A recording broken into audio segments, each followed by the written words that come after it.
বর্তমান সমাজে বিবাহিত জীবনে অসুখী হওয়ার কিছু প্রধান কারণ নিয়ে আজকে কথা বলবো। লাভ গোলস লাভ চ্যানেলটি সাবস্ক্রাইব করে পাশে থাকা বেল আইকনটি অন করে আমাদের সাথে থাকুন। বর্তমান সমাজে অধিকাংশ বিবাহিত জীবনই এখন অসুখী। এটি একটি বাস্তব চিত্র, যেটা অনেকেই বলতে চায় না। তাই আজকে এর কিছু দিক নিয়ে কথা বলবো। কেন বিবাহিত জীবনগুলো এখন অসুখী হয়ে যাচ্ছে? কারণ এক, যোগাযোগের অভাব। অনেক দম্পতির মাঝেই খোলামেলা কথা বলা হারিয়ে যায়। খোলামেলা কথা হয় না অনেক দিন, ভুল বোঝাবুঝি বাড়ে, অনুভূতি চেপে রাখা হয়, ফলে সম্পর্ক ধীরে ধীরে বিষাক্ত হয়ে ওঠে। দুই, অতিরিক্ত প্রত্যাশা। অনেকেই মনে করেন বিয়ের পর সবকিছু ম্যাজিকের মতো সঠিক হয়ে যাবে, কিন্তু বাস্তবতা ভিন্ন। উভয়ের চেষ্টায় সম্পর্ককে টিকিয়ে রাখতে হয়। তিন, আর্থিক চাপ ও দায়িত্বের ভার। সংসার চালানো, বাচ্চার খরচ, সামাজিক চাপ, এসব নিয়ে অর্থনৈতিক টানাপোড়েনের তৈরি হয়, যা সম্পর্কে প্রভাব ফেলে। চার, সমঝোতার ঘাটতি।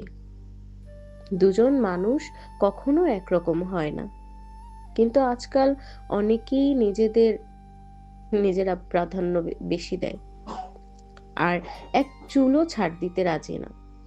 এতে সম্পর্ক ভাঙে। অবশ্যই আমাদের সমঝোতা করে নিতে হবে। প্রতিটা মানুষই যে যার মতো, কখনোই একরকমের হতে পারে না।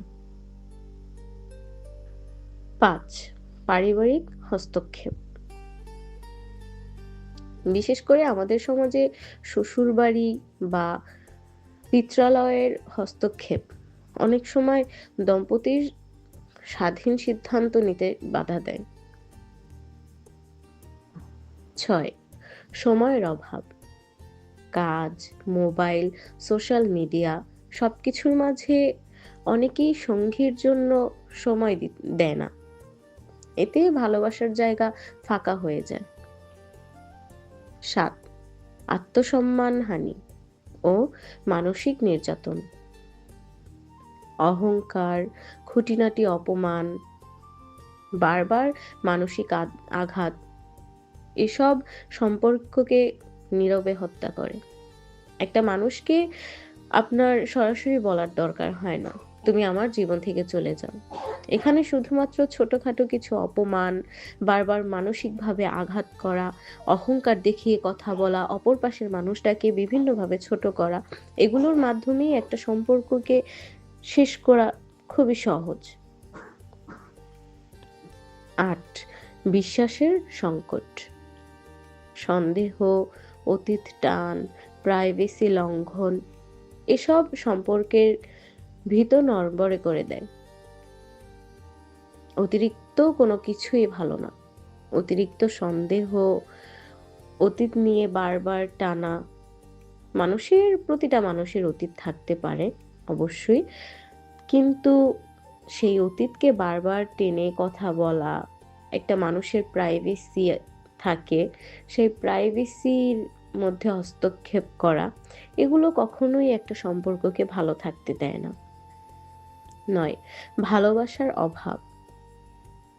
অনেক সময় দেখা যায় মানুষ কেবল সামাজিক দায়িত্ব পালনের জন্য একসঙ্গে থাকে, ভালোবাসা নেই, শুধু অভ্যাস। তারা চাইলেও আলাদা হতে পারে না, কারণ সামাজিক দৃষ্টিতে ডিভোর্সটা খুবই একটা খারাপ জিনিস।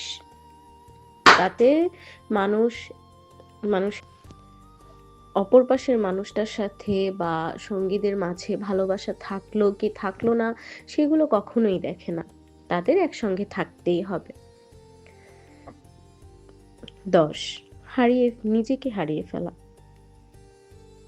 অনেকে সংসারের চাপে নিজেকে বিসর্জন দেয়, নিজের শখ, স্বপ্ন, ভালো লাগা সব ভুলে যায়। এতে ভিতরে ভিতরে হতাশার সৃষ্টি হয়। আমরা অনেক সময় যে সংসারের জন্য নিজের শখ, আহ্লাদ, স্বপ্ন, ভালো লাগা সবকিছু ত্যাগ করব, একটা সময় এসে সেই সংসারের থেকে আমরা একটা জিনিসই পাবো। আমি তো বলিনি তোমাকে এটা করতে, তুমি কেন? মূলত এখান থেকেই শুরু হয় একটা ঝামেলা, এখান থেকেই হতাশা। যার জন্য এত কিছু করলাম, যে সংসারের জন্য এত কিছু করলাম, সেখান থেকে যদি আমি বিনিময়ে এই কথা পাই, অবশ্যই সেটা খারাপই হবে বা সেটা আমার হতাশার কারণই হবে। তো শেষ কথা, বিয়ে মানেই শেষ নয়, আবার সব সম্পর্ক টিকিয়ে রাখার দায়ও একপাক্ষিক নয়। সম্পর্ক বাঁচাতে চাইলে দরকার পারস্পরিক সম্মান, খোলা মনের আলোচনা এবং একে অপরকে সময় দেয়া। ভালোবাসা যত্ন চায়, শুধু নামটুকু নয়। সহযোগিতা ছাড়া সম্পর্ক খোলস ছাড়া শরীরের মতো। লাভ গোলস লাভ চ্যানেলটি সাবস্ক্রাইব করে পাশে থাকা বেল আইকনটি অন করে আমাদের সাথে থাকুন।